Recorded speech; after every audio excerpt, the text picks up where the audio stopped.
오늘날 한국은 세계 10대 경제대국에 들 만큼 굉장히 상당히 잘 사는 나라입니다. 경제적으로나 그리고 K-팝 열풍으로 문화적으로나 요즘 한창인 눈 뜨고 이렇게 밤에 자고 일어나면 뭐 금메달 따고 은메달 따고 동메달을 따는 바로 파리 올림픽 중인데 스포츠에서도 굉장히 괄목할 만한 성과를 거두고 있는 나라가 대한민국입니다. 개인적으로 각각 처한 어려움들이 있겠지만 한국은 세계적으로 굉장히 부강한 국가임에는 틀림이 없습니다. 그러나 가끔 어떤 일이 벌어지냐면 북한 정권에서 도발할 때가 있습니다. 마치 이런 것 같아요. 마치 너희들 그렇게 편안하게 살면 안 된다라고 하는 경고라도 하는 것 같습니다. 대한민국의 상황이 굉장히 평화로워 보이지만 한반도 상황은 어떤 상황이냐면 평화의 상태가 아니라 대치 상태이고 대치 상태를 넘어서 현재는 휴전도 아닌 정전 상태에 처해 있는 것을 우리가 알 수 있지 않습니까? 이런 일이 때때로 벌어질 때마다 정말로 국민 전체가 굉장히 긴장하기도 하고 언론에서 미디어에서 대대적인 보도를 하면서 더욱 긴장을 높이고 있기도 합니다. 하지만 이런 일이 한두 차례 끝나는 것이 아니라 여러 차례 반복되다 보니까 대한민국 국민들은 정말로 놀라는 것을 뛰어넘어서 이번에도 잘 넘어가겠지 하면서 크게 동요하지 않습니다. 그래서 미국에서 보면 굉장히 지금 불안한 것 같은데 한국에 지금 비행기를 타고 가야 할지 말아야 될지 고민 중에 있는데 한국에 정작 가보면 그렇게 불안에 떠는 사람들이 별로 없는 것을 깨닫게 됩니다. 북한과 대치하고 있는 대한민국의 그 모습은 오늘날 우리의 영적인 모습과도 너무나 흡사한 것은 아닐까요? 성경은 반복적으로 우리에게 알려줍니다. 지금 치열한 영적인 그 전쟁의 상태, 긴장 관계의 상태, 그 상태 속에 살아가고 있다고 성경은 우리에게 계속해서 반복적으로 알려주고 있습니다. 우리의 영적인 대적은 우리를 상처를 입히기 위해서, 치명적인 상처를 입히기 위해서 호시탐탐 그 상황을 노리고 있는 것이죠. 그런데 여러분, 우리는 어떻습니까? 영적 전쟁의 이 치열한 그 전투 속에 잘 깨어 있기보다는 그저 이번에도 그러려니 하고 넘어가지 않을까, 현실에 적절히 타협하며 살아가고 있는 것은 아닙니까? 주기도문 마지막 이 기도는 영적 전투의 그 치열한 상황 속에서 살아가고 있는 하나님 나라 백성들에게 알려주고 있는 영적인 그 awakening, 그 경고를 하고 있는 것이고 아주 중요한 가르침을 알려주고 있는 기도문입니다. 우리를 시험에 들게 하지 마옵시고 라고 하는 이 짧은 기도를 통해서 주님께서 우리에게 무엇을 기도해야 하고 무엇을 준비해야 하고 무엇을 조심하라고 가르치시는지 오늘 말씀을 통해서 함께 살펴보고자 합니다. 그 첫 번째 교훈입니다. 시험의 본질을 파악하라는 것입니다. 마태복음 6장 13절 말씀입니다. 우리를 시험에 들게 하지 마시옵고 다만 악에서 구하시옵소서. 말씀 잠깐만 띄어놔 주세요. 이 구절, 이 기도문을 보면 하나님께서 우리에게 시험을 주시는 분이라고 착각하는 경우가 종종 있습니다. 이제 내려주셔도 됩니다. 우리가 신앙생활을 하다가 넘어지거나 실패하거나 좌절하거나 기가 막힐 웅덩이와 수렁에 빠질 때, 고난을 겪고 정말로 아픔을 겪게 될 때 우리는 종종 잘못된 생각을 할 때가 있지 않습니까? 하나님께서 우리의 인생 가운데 어려운 깊은 함정을 파놓으시고 넘어지기만을 기다리고 하나님께서 우리를 어렵고 힘든 길로만, 고난의 길로만 걸어가게 만드신 것은 아닐까 하는 하나님께 대한 원망과 불평 말입니다. 그런데 여러분, 정말 그런 것일까요? 그러면서 우리는 이렇게 이야기합니다. 시험에 빠졌다, 시험 들었다, 그런 말을 우리가 내뱉지 않습니까? 이 모든 것은 잘못되었다고 말씀하고 있습니다. 마태복음 24장 24절 말씀입니다. 거짓 그리스도들과 거짓 선지자들이 일어나 큰 표적과 기사를 보여 할 수만 있으면 택하신 자들도 미혹하리라. 사단은 우리의 문제와 영적인 의미를 뒤바꾸어 놓습니다. 왜곡시킵니다. 그래서 우리의 눈에 그 상황이 더 크게 보이게 만들면서 그 본질을 잃어버리게 만드는 것이죠. 택하신 자도 미혹하리라.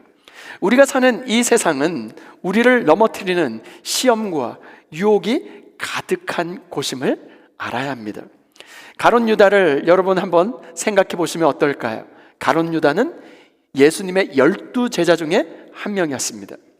가룟 유다는 예수님을 가까이 모시면서 하나님 나라의 그 천국 복음, 하나님 나라의 말씀을 들었고 예수님의 권세와 능력을 맛보면서 병자가 고침을 받고, 그리고 정말로 귀신 들었던 사람들이 귀신이 쫓겨나가는 것을 직접 체험했던 사람이었습니다.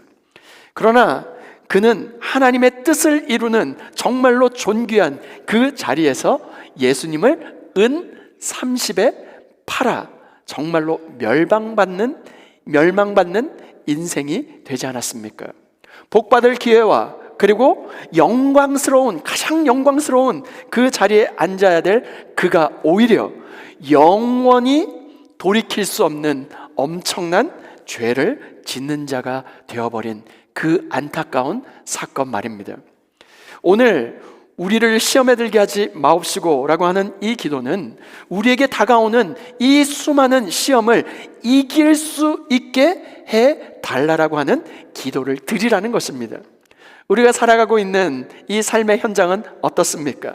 아주 치열한 정말로 영적인 전투가 벌어지고 있는데 이 세상에서 승리할 수 있는 열쇠, 그 키가 바로 이 짧은 기도문에 담겨져 있다는 것입니다.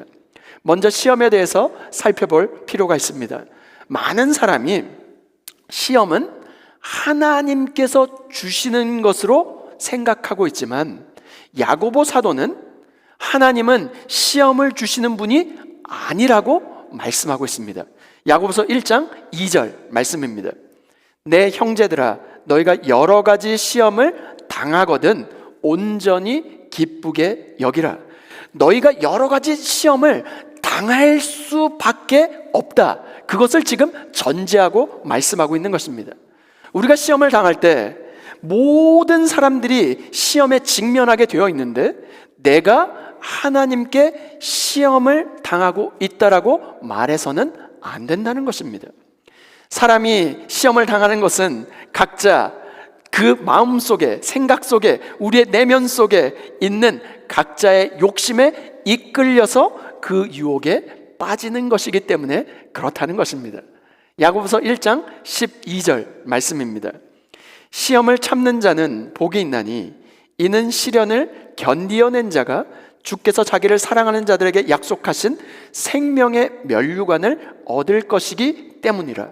우리 모두는 고난과 고통 앞에서 내가 하나님께 시험을 당하고 있다라고 말해서는 안 된다는 것입니다. 하나님은 악에게 시험을 받지도 않으시고 우리를 시험하시지는 분이 아니라는 거예요. 여러분, 여기에 나오는 시험이라고 하는 것은 테스트라는 영어 단어를 쓰고 있지 않고 이 단어는 temptation, 유혹이라고 하는 단어를 사용하고 있습니다. 우리가 시험에 드는 이유가 무엇일까요? 그 이유는 하나님께 있는 것이 아니라 우리의 마음속에 아직 남겨져 있는 그 욕심으로부터 기인하는 것이라는 것입니다. 시험은 외부에 밖에서 우리에게 들어오는 것이 아니라 우리의 내부에서 자리하고 있는 그 욕심이 원인이라는 것입니다. 바깥에서 어떤 조건과 환경이 조성되어집니다. 그러면 우리의 내면의 욕심이 그 외부의 그 자극에 의해서 반응해서 일어나는 것이 바로 그 욕심, 유혹, 죄, 그러라는 것입니다. 그럴 때 우리는 두 가지 반응을 보일 수 있어요. 그 첫 번째 반응은 시험을 견디어내는 것입니다. 견디어낸다는 것은 인내한다는 것을 의미합니다. 마음속에 시험이 생겼을 때 어떻게 합니까? 우리는 인내하고 견딜 수 있습니다. 우리가 주님 앞에 엎드려 간구할 때 우리의 힘과 우리의 능력으로는 인내할 수 없지만 주님의 인내가 우리 안에서 역사함으로 말미암아 주님의 인내가 우리를 인내케 만들어서 시험을 이기는 자로 서게 만들어 주시는 것입니다. 두 번째 반응은 시험을 품는 것입니다. 마음속에 욕심이 생겼을 때 인내하고 버티는 것이 아니라 그 욕심을 받아들여서 유혹으로 키워내는 것이죠. 그래서 그 유혹은 실제적인 죄로 이어지고 그것은 결국 영적인 죽음이라고 하는 결과를 낳게 만드는 것입니다. 그래서 야고보서 1장 15절에 뭐라고 이야기합니까? 욕심이 잉태한 즉 죄를 낳고 죄가 장성한 즉 사망을 낳느니라 말씀하지 않습니까? 예수님께서 겟세마네 기도에 동산으로 올라가셔서 기도하시러 올라갈 때 제자들에게 뭐라고 말씀하셨을까요? 마태복음 26장 41절 말씀입니다. 다 같이 함께 읽겠습니다. 시작. 시험에 들지 않게 깨어 기도하라. 마음에는 원이로되 육신이 약하도다 하시고, 시험에 들지 않게 깨어 기도하라 말씀하셨어요. 주 안에 사랑하는 여러분, 주님의 말씀을 따라 영적으로 깨어 기도하고 계십니까? 제자들은 어땠을까요? 예수님께서 그 십자가를 지기 바로 전날 밤 겟세마네 동산에서 피가 땀방울이 되어 정말로 간절히 기도하고 있는 바로 그때 제자들은 뭘 하고 있었을까요? 주님께서 기도하시고 돌아오셨습니다. 제자들은 어떻게 하고 있었을까요? 다 졸고 잠에 빠져 있었습니다. 마태복음 26장 43절에 보면 어떻게 기록되어 있냐면, 다시 오사 보신즉 그들이 자니 이는 그들의 눈이 피곤함 일러라 말씀하고 있습니다. 그날 밤에 기도하지 않았던 제자들은 어떻게 되었을까요? 예수님이 잡히시는 바로 그날 밤 정말로 한 명도 빠짐없이 모든 제자들은 예수님을 버려두고 다 도망쳐 버렸습니다.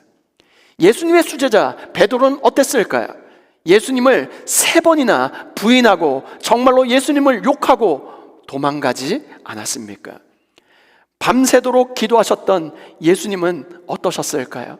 나의 원대로 마옵시고 아버지의 원대로 되기를 원하나이다. 자신의 욕심과 자신의 유익을 따르지 아니하시고 하나님 아버지의 뜻을 따라 십자가의 길을 가시고 우리를 위한 구원의 산길이 되어주셨습니다.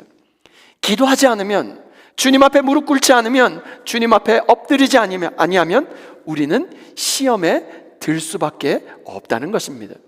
주 안에 사랑하는 여러분, 예수님께서 우리를 너무나 잘 아시기 때문에 주기도문 마지막 이 구절 가운데 이 기도를 가르쳐 주시면서 적은 강하고 우리는 약함, 그것을 너무나 잘 아시는 주님께서 이 기도의 무기를 우리에게 들려주셨습니다. 우리를 시험에 들게 하지 마옵시고 시험에 들지 않게 깨어 기도하라고 말씀하고 있는 것입니다. 우리가 기도할 때 하나님이 일하십니다. 우리가 기도할 때 하나님께서 시험을 능히 이기게 만들어 주실 줄 믿습니다. 시험의 본질을 파악하고 주 앞에 엎드려 시험과 유혹이 가득한 이 세상에서 우리를 지켜주시고 보호해 달라고 하는 간구함으로 말미암아 모든 시험으로부터 건짐받는 놀라운 역사를 경험할 수 있기를 주님의 이름으로 축원드립니다. 두 번째, 유혹에 굴복하지 말라는 것입니다. 마태복음 6장 13절 말씀입니다. 우리를 시험에 들게 하지 마옵시고, 우리를 시험에 들게 하지 마옵시고, 말씀을 잠깐 띄워놔 주세요. 시험에 들게 한다는 것은 무엇을 뜻하는 것일까요? 여러분, 여기 시험에 들게 하다, 들게라고 하는 그 밑에 어떻게 되어 있습니까? Lead us not into temptation. 들게라고 하는 이 원어의 뜻은 into, 안으로라고 하는 그 뜻을 가지고 있습니다. 사단은 시험할 자유가 있으나 하나님은 사단의 시험을 제어하실 수 있는 능력이 있을 뿐 아니라 예수님께서는 십자가상에서 사단을 결박시키시고 이미 승리하셨습니다. 들게라고 하는 이 헬라어 단어는 into, 안으로라고 하는 뜻을 가지고 있어요. 시험에 들게 마옵소서라고 하는 것은 그 시험 안으로 들어가지 말게 해달라는 기도를 드리라는 것입니다. 우리 안에 시험, 유혹, 미혹에 빠지는 그 함정은 무엇입니까? 어디로, 어느 힘으로, 영적인 힘으로 여러분 빨려 들어가고 계십니까? 세상이 주는 즐거움, 세상의 성공, 행복, 만족, 쾌락으로 이어지는 이 엄청난 힘으로부터 건져달라고 하는 기도를 드리라는 것입니다.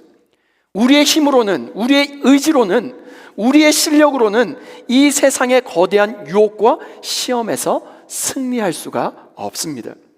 물속에 빠진 사람이 자기 스스로 자기를 건질 수 없듯이 이 거대한 그 세상의 그 유혹과 시험이라고 하는 거대한 세력 앞에 내 힘으로는 구조할 수 없으니 오직 시험과 거대한 세상의 죄악으로부터 주님 우리를 건져 주시옵소서, 그 기도를 드리라는 것입니다.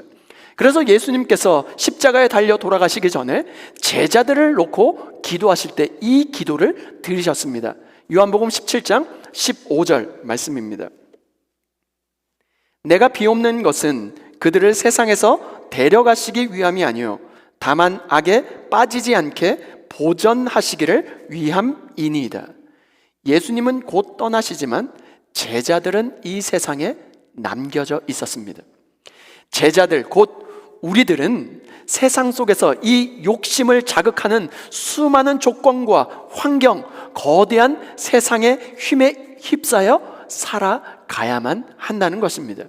그렇기 때문에 예수님께서 세상에 남겨진 제자들, 바로 하나님의 백성, 우리들을 악한 자에게서부터 지켜주실 것을 보존하시길 위하여 기도하신 것입니다. 주 안에 사랑하는 여러분, 우리의 일상들을 되돌아보면 어떻습니까?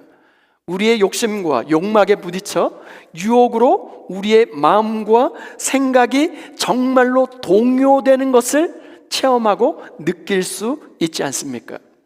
루터와 칼빈이라고 하는 종교 개혁자들이 이 부분에서 이런 이야기를 했습니다.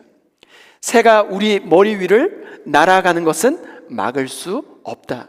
그러나 새가 내 머리 위에 둥지를 트는 것은 막을 수 있다. 새가 날아다닐 수는 있죠. 날아다니는 것을 어떻게 막겠습니까? 그러나 내 머리 위에 그 죄가, 바로 그 유혹이 둥지를 트는 것은 막을 수 있다라고 이야기했습니다. 새들은 끊임없이 우리 머리 위를 맴돌 것입니다. 우리는 늘 시험에 노출되어 살아갈 수밖에 없습니다. 우리의 삶의 구석구석에 문제와 시험거리가 도사리고 있지요. 그 시험거리가 우리의 마음속에 들어와 잉태되는 것, 그 머리에 둥지를 트는 것은 막을 수 있고 막아내야 된다라고 말씀하고 있는 것입니다. 주 안에 사랑하는 여러분, 우리들의 머리에 둥지를 틀려고 하는 시험과 유혹은 무엇입니까? 오늘 주기도문의 이 기도는 그것을 막게 해달라고 기도하라는 것입니다. 시험은 누구에게나 다 오픈되어 있습니다. 시험이 없는 사람은 단 한 명도 이 세상에 없습니다. 사람마다 조금씩 다르겠지만 누구나 약한 부분이 있습니다. 그렇기 때문에 시험이 없게 해달라고 기도하라는 것이 아니라 이 시험에 굴복하지 않을 수 있는 믿음을 덧입혀 주옵소서, 기도할 수 있는 저와 여러분 모두가 될 수 있기를 주님의 이름으로 축원드립니다. 시험은 마치 이런 것입니다. 마치 수영을 하려면 어떻게 합니까? 수영복을 입고 물속으로 들어가야 돼요. 몸이 물에 젖지 않고는 수영할 방법이 없습니다. 세상을 살아가면서 시험을 만나지 않을 방법은 아무것도 없습니다. 그러나 우리는 언제나 시험에 노출되어 있지만 영적 긴장 상태에 있음을 인정하고 이 기도를 날마다 드림으로 말미암아 시험과 유혹에서 건져주시는, 정말로 우리를 보호해 주시는 하나님을 만날 수 있기를 주님의 이름으로 축원드립니다. 유혹에 굴복하지 않고 시험에 넘어가지 않기 위해서는 하나님께 엎드리는 기도가 필요합니다. 우리의 힘으로는 시험과 유혹을 이길 수 없기 때문에 그렇습니다. 그렇다면 어떻게 이 시험과 유혹을, 정말로 찾아오는 수많은 유혹과 시험에 넘어가지 않고 넘어지지 않을 수 있을까요? 그 방법이 여기에 있습니다. 에베소서 6장 17절 말씀, 우리 다 같이 함께 읽겠습니다. 시작. 구원의 투구와 성령의 검 곧 하나님의 말씀을 가지라. 아멘. 우리에게 정말로 시험과 유혹을 이길 수 있는 유일한 방법은 무엇이냐면 말씀으로 무장하는 것입니다. 선으로 악을 이길 수 있는 유일한 그 능력은 말씀의 검, 바로 성령의 검, 곧 말씀을 가지는 것입니다. 왜 우리가 시험과 유혹이 찾아올 때 쉽게 넘어지고 좌절하고 실패하게 될까요?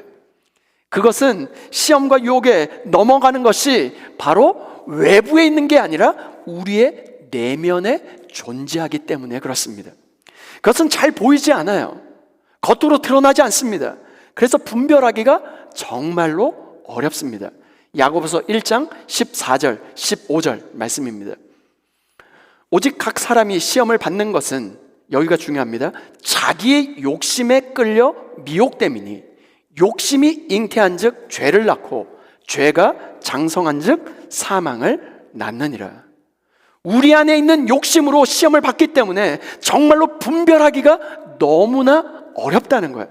그래서 우리의 모습은 날마다 무엇 앞에 나아가야 하냐면 말씀의 거울로 내 죄가 어디에 있는지, 내 욕심이 어디에 있는지, 정말로 내 폐부 속에 깊숙이 감추어져 있는 내 죄를 고백하고 주님 앞에 나아가기 위해서 말씀 앞으로 나와야 된다는 것입니다. 말씀의 기준을 가지고 내 죄를 살펴보라는 것입니다. 함께 따라해 볼까요? 말씀 속에 답이 있고 말씀 속에 길이 있다. 아멘이십니까?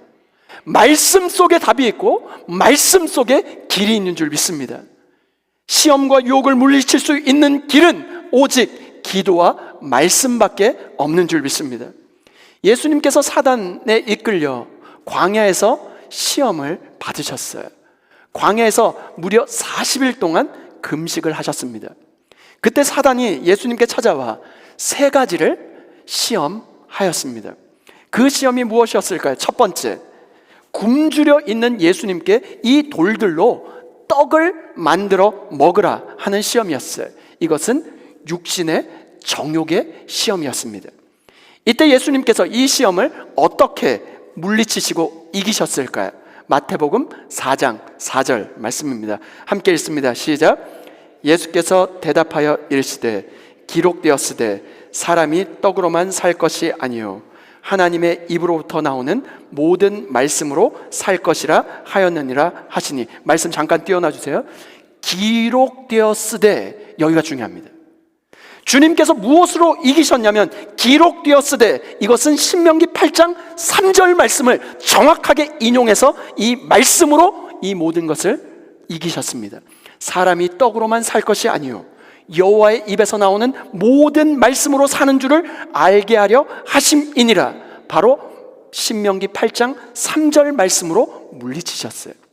두 번째, 성전 꼭대기에서 뛰어내리라는 시험이었어요.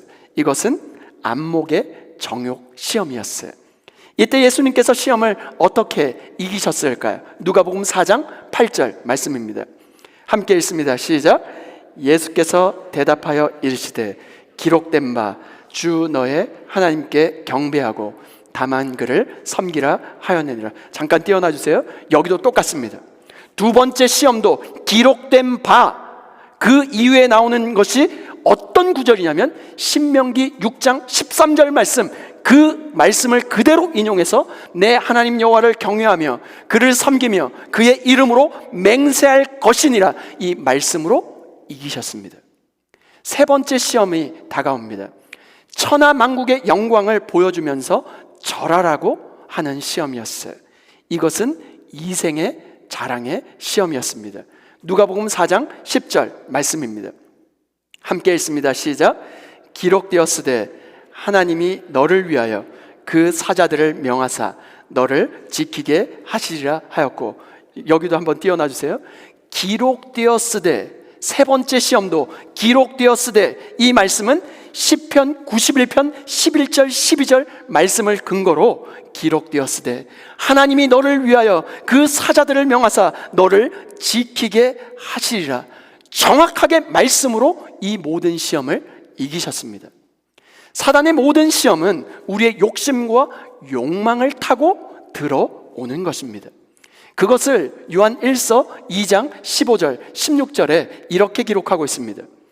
이 세상이나 세상에 있는 것들을 사랑하지 말라.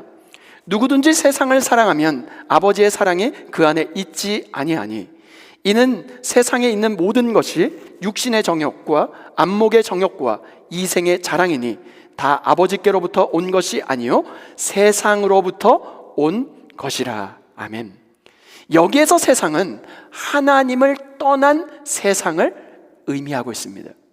하나님을 떠난 세상, 창조주 하나님을 떠났습니다. 생명의 주관자이신 여호와 하나님을 떠났습니다. 그 하나님을 떠났기 때문에 죽음 아래 갇혀 있는 세상을 의미하는 것입니다. 그러나 우리가 기도할 때 우리가 발을 딛고 살고 있는 이 세상, 죽음에 갇힌 세상이라 할지라도 우리가 주님 앞에 엎드려 간구하고 기도할 때 하나님께 속하고 하나님과 연결된다는 것입니다. 세상에 있지만, 이 땅에 거하고 있지만 기도할 때 하늘에 속한 사람이 되어 이 땅에 보내심을 받은 하나님의 보냄받은 존재로 살아갈 수 있다는 것이죠. 주 안에 사랑하는 여러분, 오늘도 사단은 우리에게 속삭일 것입니다. 뭐라고 속삭이냐면 하나님도 사랑하고 세상도 사랑하라. 하지만 그것은 악한 사단 마귀의 시험이고 유혹일 뿐입니다. 성경은 뭐라고 이야기합니까? 세상을 사랑하면 아버지의 사랑이 그 안에 있지 않다라고 분명하게 성경은 기록하고 있습니다. 오늘 적절히 세상과 타협하면서 이쪽과 저쪽 두 주인을 섬기고 있는 우리들에게 도전하고 있습니다. 우리를 시험에 들게 하지 마옵시고, 예수님이 사단의 시험을 물리치신 무기가 무엇이었습니까? 정확하게 기록된 바, 기록되었으되 하나님의 말씀으로 이 모든 것을 물리치셨습니다. 예수님은 철저히 말씀을 통하여 시험을 분별하셨고, 말씀을 통하여 시험을 이기셨으며 말씀을 통하여 승리를 선언하셨습니다.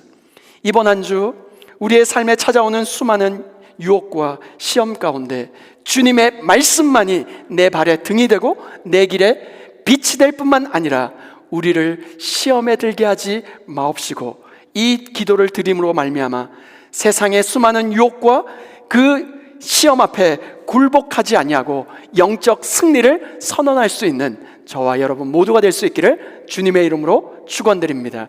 다 함께 따라해 보실까요? 말씀으로 시험과 유혹을 물리치라.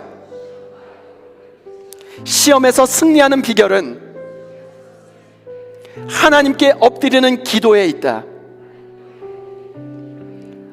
여러분, 시험과 유혹을 물리칠 수 있는 유일한 길은 말씀입니다.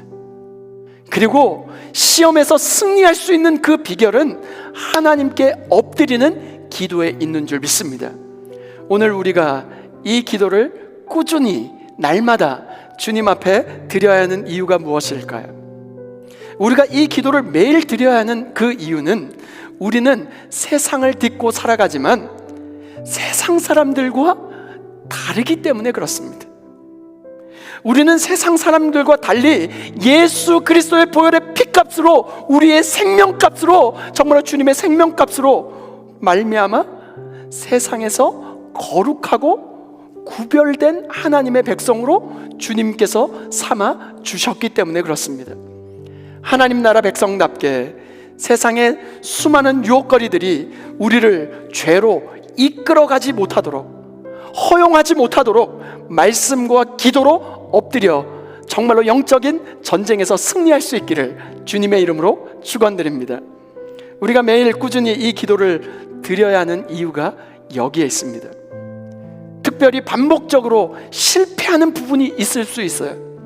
실패하는 그 부분이 있다면 그 이유가 무엇인지를 돌아보고 구체적으로 주님 앞에 정말로 말씀의 거울에 비춰서 내 죄를 주님 앞에 토해놓으며 기도하라고 주님께서 말씀하십니다.